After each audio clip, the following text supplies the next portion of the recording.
Córtate la nariz con eso. Suscríbete y pensaré en devolvértelo.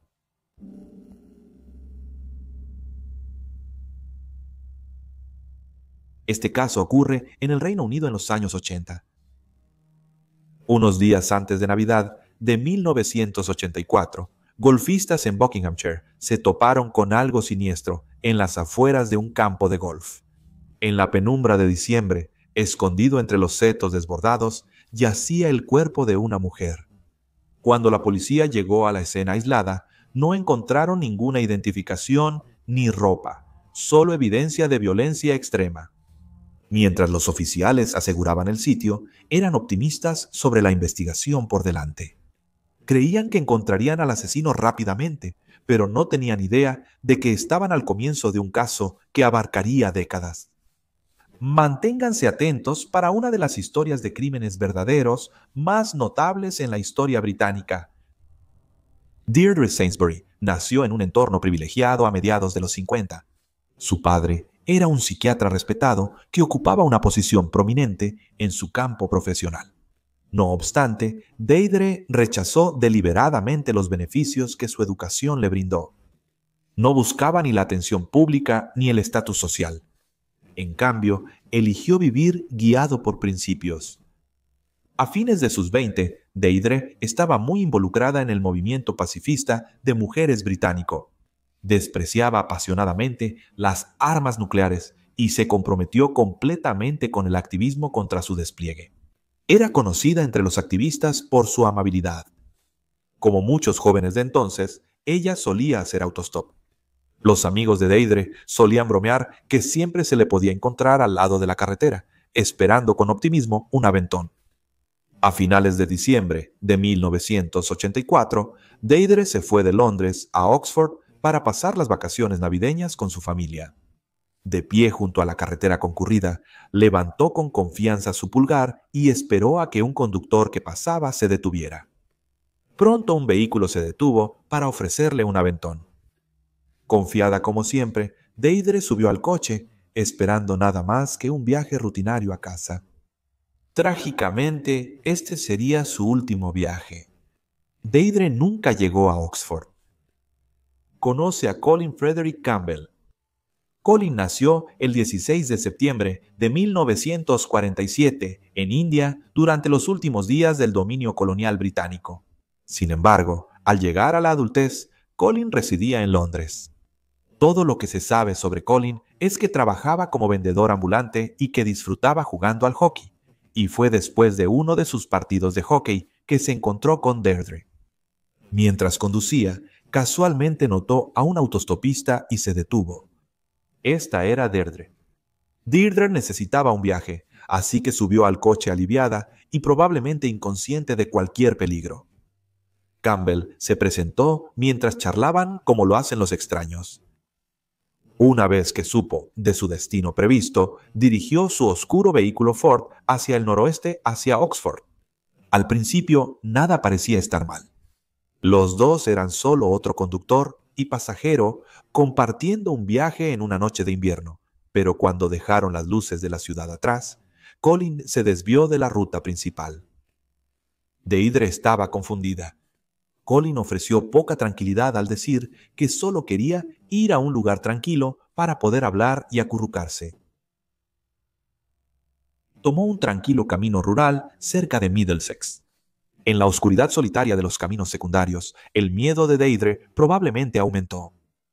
Luego Colin se detuvo y hizo avances no deseados hacia ella. Deirdre resistió, empujándolo con fuerza y golpeándolo en la cara en defensa propia.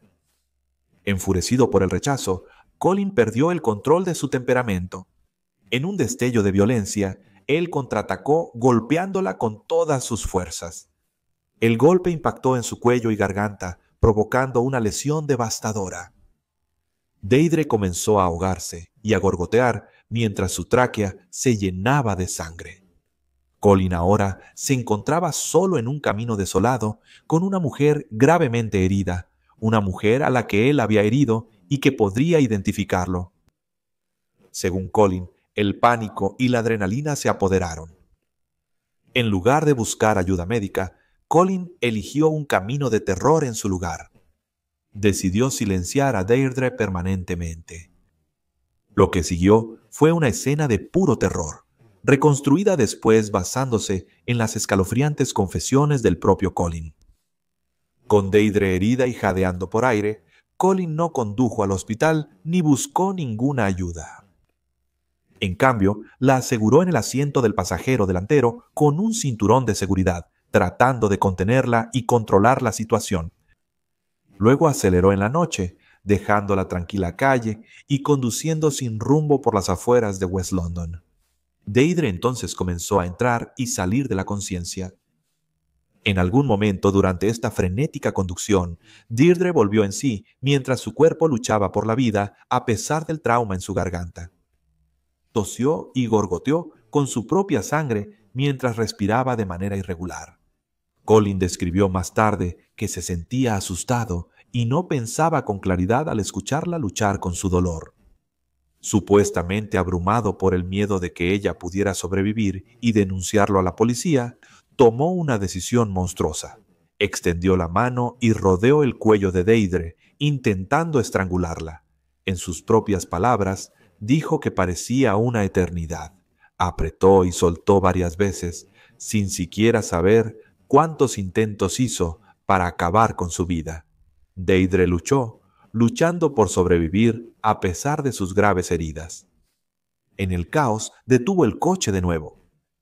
Logró resistir e incluso intentó repelerlo una vez más, pero él la golpeó repetidamente para someterla.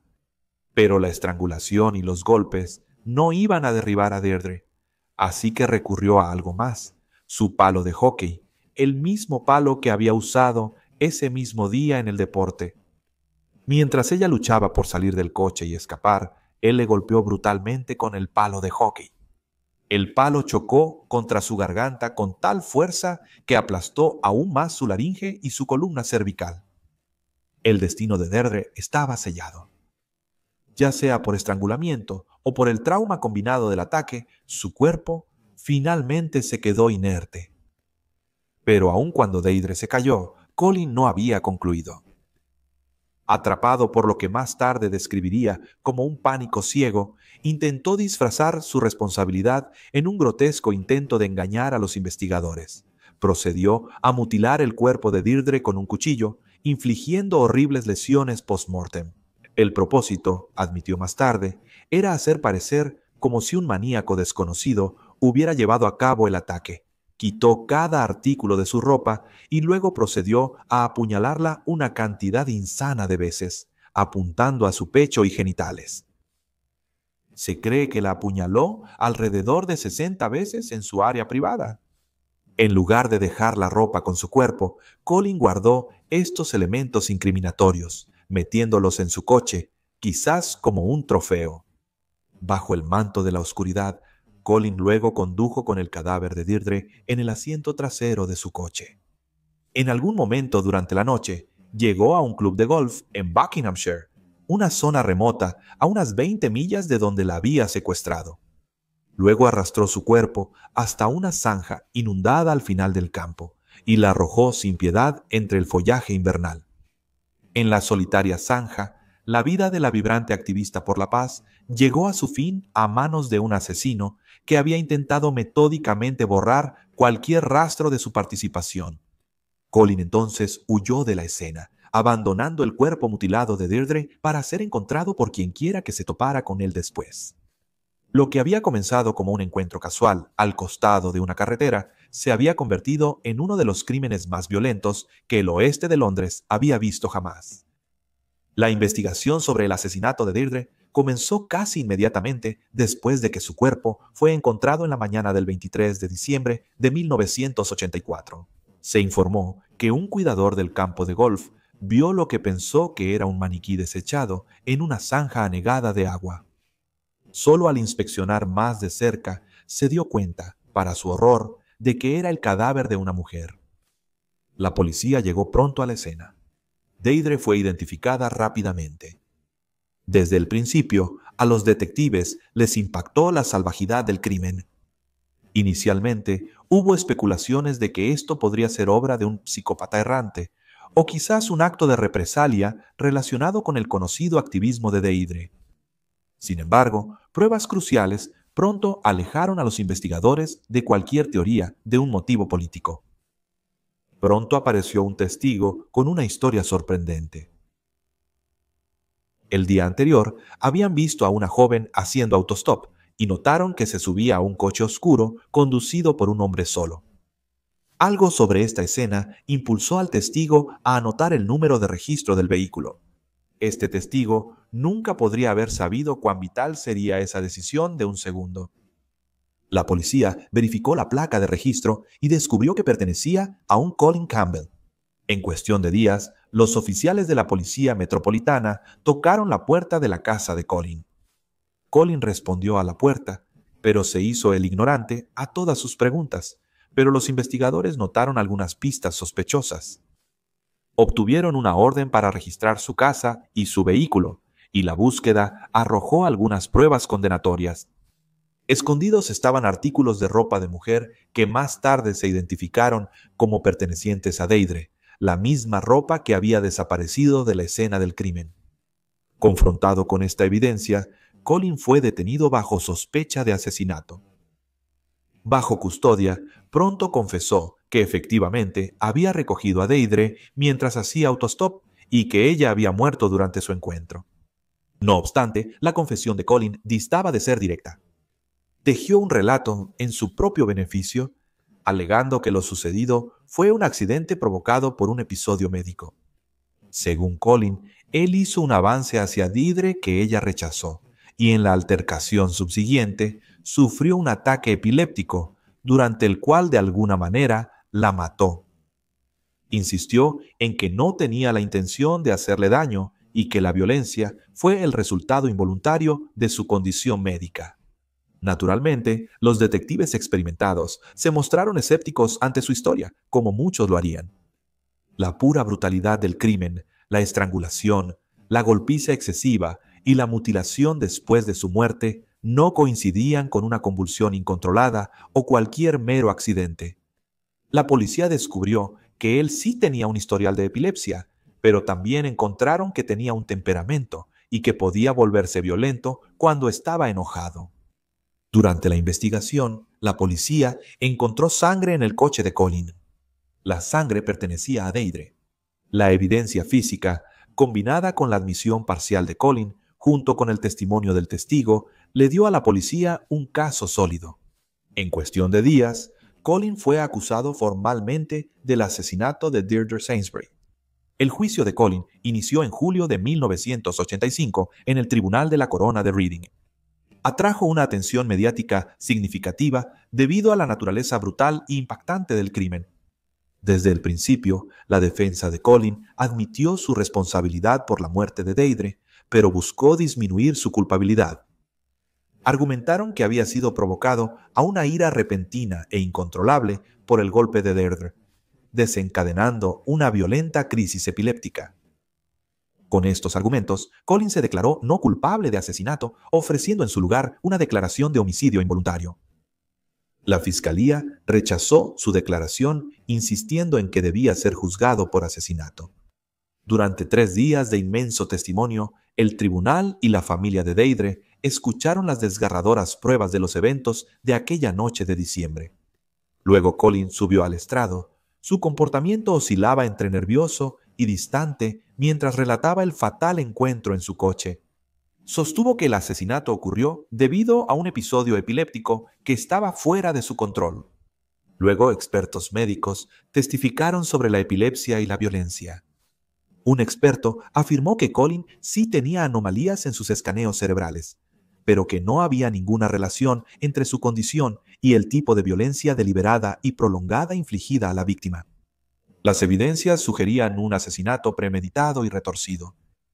El 26 de julio de 1985, Colin fue declarado culpable de asesinato.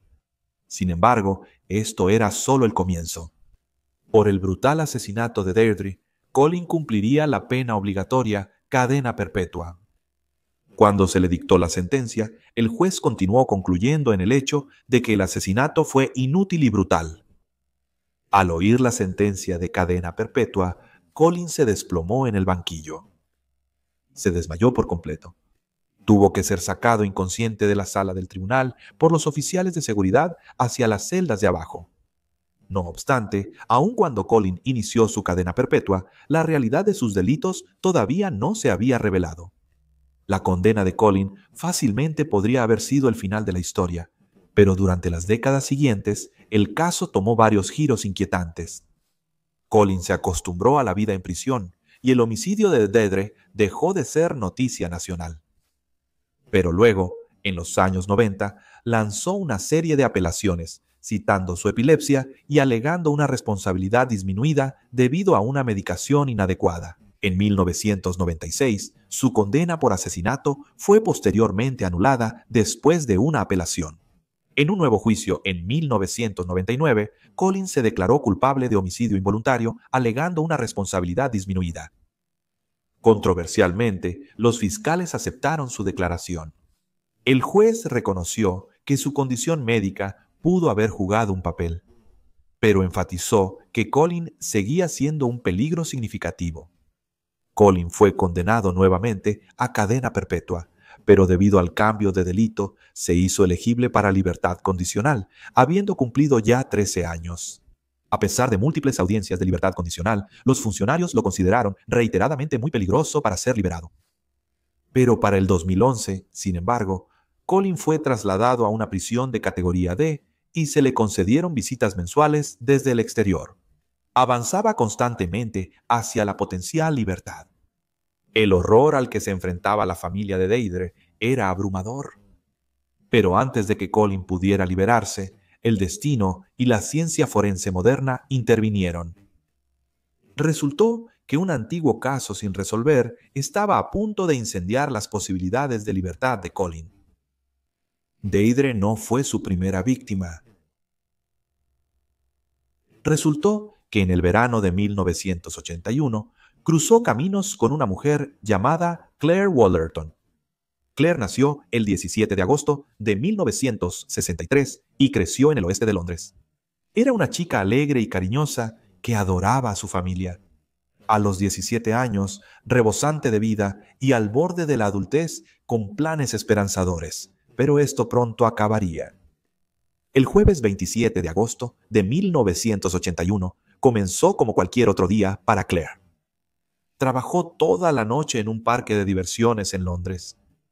Esa noche salió del trabajo como de costumbre y se dirigió a pie hacia su casa en Ealing, caminando por la carretera de Oxbridge en la creciente oscuridad. Alrededor de las 10 de la noche, Claire se cruzó con su novio. Hubo una discusión entre la pareja. Según todos los relatos, fue una pequeña pelea de enamorados, pero terminó con la pareja separándose y yendo a casa solos. Era tarde en la noche y las calles estaban tranquilas mientras Claire avanzaba sola por el camino, un camino que había recorrido innumerables veces antes. Pero esta vez, sin que Claire lo supiera, había un depredador en las cercanías. Era Colin. Obligó a la chica de 17 años a subir a su coche, dominándola a pesar de su feroz lucha. En algún momento, durante la terrible experiencia, Colin atacó a Claire, sometiéndola a una violencia inimaginable. Infligió múltiples heridas de arma blanca y cortes horribles, incluyendo repetidos cortes profundos en su garganta. Claire luchó desesperadamente, como lo demostraban claramente las heridas defensivas, pero Colin la sofocó hasta que perdió el conocimiento. Con Claire incapacitada e incapaz de resistir, él pasó la hoja por su garganta varias veces más. Pero luego dirigió la hoja hacia su área privada, tal como lo hizo con Deirdre. Esto no fue una coincidencia, lo hizo para su propia satisfacción. La familia de Claire no tenía idea de que algo estaba mal al principio. Cuando Claire no regresó a casa, su madre pensó que se quedaba con una amiga. Mientras tanto, antes del amanecer, Colin condujo unas 20 millas desde Ealing hasta Windsor con el plan de deshacerse del cuerpo de Claire en el río Támesis. Arrastró su cuerpo desde su vehículo e intentó lanzarla al río desde la avenida Berry. Sin embargo, desconocía el sendero inferior. El cuerpo de Claire cayó en el sendero, expuesto a los transeúntes, en lugar de estar oculto por el agua como él pretendía. Al amanecer, un transeúnte encontró el cuerpo sin vida de Claire, desencadenando una serie de eventos que pronto revelarían el brutal crimen de Colin. Se inició una importante investigación de asesinato desde el oeste de Londres hasta Windsor. La policía reconoció de inmediato que estaban lidiando con un crimen altamente inusual y perturbador, un secuestro aleatorio y un asesinato sádico de un adolescente.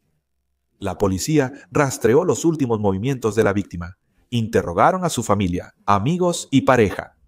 Rápidamente se aclaró que el novio no estaba involucrado. Su dolor y shock eran genuinos y tenía una coartada sólida de dónde estaba esa noche. Luego, dos testigos se presentaron. Dijeron que vieron a un hombre forzar a una mujer a entrar en un coche. Desafortunadamente, en 1981 no había cámaras de circuito cerrado de televisión que cubrieran esa carretera y los testigos solo habían visto un vistazo. Así que, trágicamente, esto no resultó en nada. Aunque crucialmente, los técnicos de la escena del crimen utilizaron cinta adhesiva para levantar pequeños pedazos de escombros y fibras de la piel y el cabello de Claire, con la esperanza de capturar cualquier rastro microscópico dejado por el asesino. En 1981, el perfilado de ácido desoxirribonucleico no existía y la ciencia forense se limitaba a la tipificación de sangre, fibras y huellas dactilares. Aún así, preservaron todo lo que pudieron, sin saber que esas muestras de levantamiento con cinta serían la clave del caso décadas después. Mientras pasaban las semanas, la investigación avanzaba con dificultad. No surgieron sospechosos creíbles y el caso gradualmente se enfrió. No fue hasta el 2011 que el caso de Claire vio una nueva luz. Los avances en ciencia forense y un impulso para revisar casos fríos llevaron a un nuevo examen del caso. El detective líder del caso en 1981 ahora encabezaba un equipo especializado de revisión. Presentaron la evidencia preservada a pruebas modernas.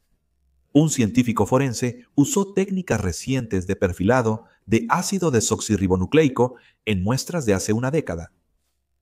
Se extrajo con éxito un perfil completo de ácido desoxirribonucleico masculino de las trazas biológicas microscópicas encontradas en el cuerpo de Claire.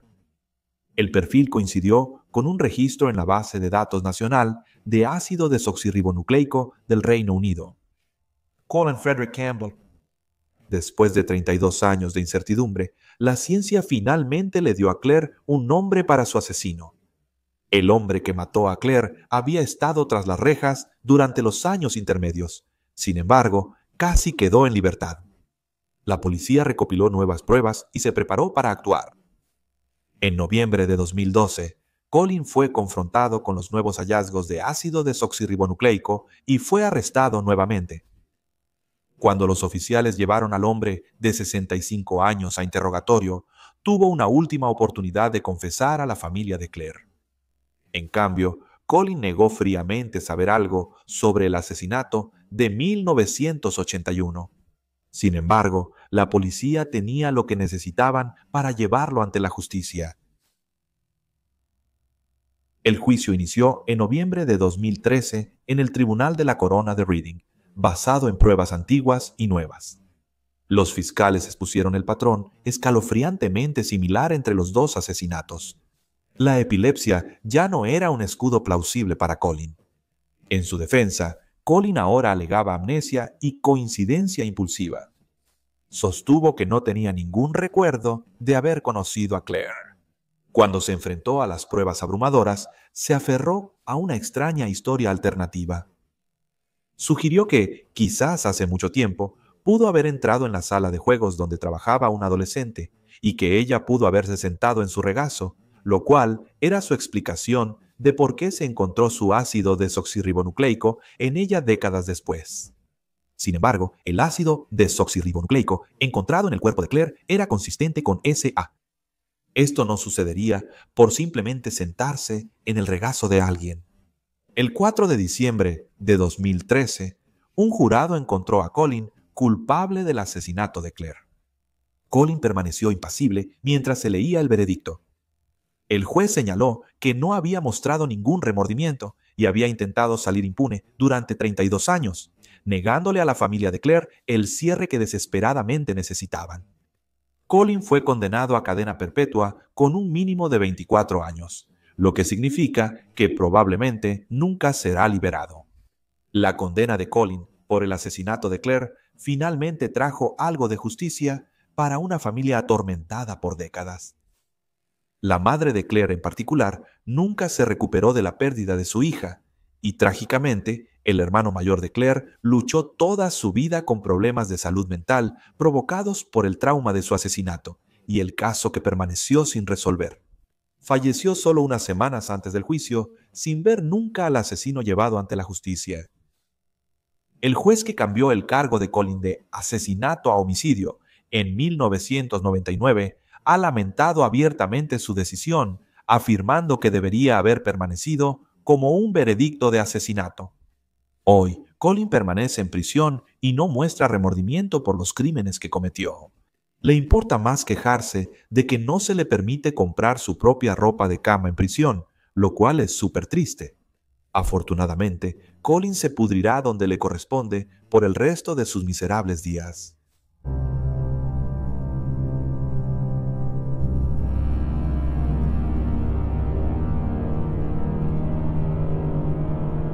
Gracias.